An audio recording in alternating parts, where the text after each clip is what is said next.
টুনির আম বাগান।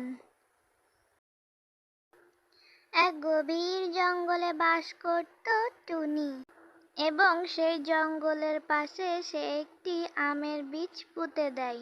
হঠাৎ একদিন সেই বীজ থেকে গাছ গজায় এবং তাতে অনেক আম ধরে। সেই আম বিক্রি করেই টুনির সংসার চলত। হঠাৎ একদিন এক দুষ্টু কাকটা বলে, ও টুনি টুনি, তুমি কেমন আছো?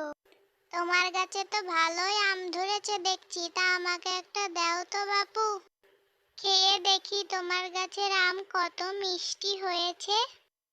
টুনি তখন তাকে একটি আম দেয় এবং সে খুব তাড়াতাড়ি সেই আমটি খেয়ে ফেলায়।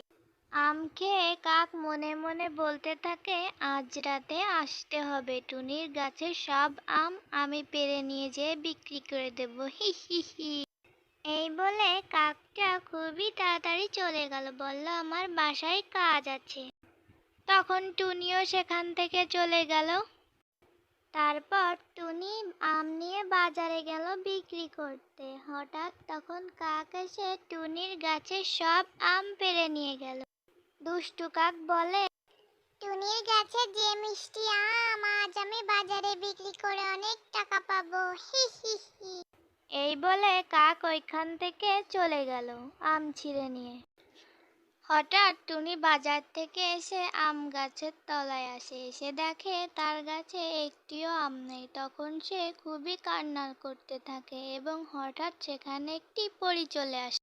পরীটা সেখানে এসে টুনিকে জিজ্ঞেস করে, তোমার কি হয়েছে?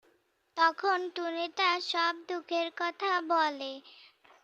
এই শুনে পরী বলে, কষ্ট পেও না, তোমার আম গাছ আমি আবার এনে দিচ্ছি, আবার অনেক আম ধরবে।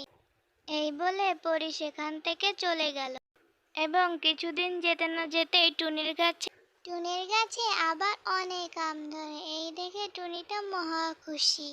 বন্ধুরা, আমার এই ভিডিওটা যদি তোমাদের ভালো লেগে থাকে তাহলে অবশ্যই আমার চ্যানেলটিকে সাবস্ক্রাইব করে দাও এবং শেয়ার করো।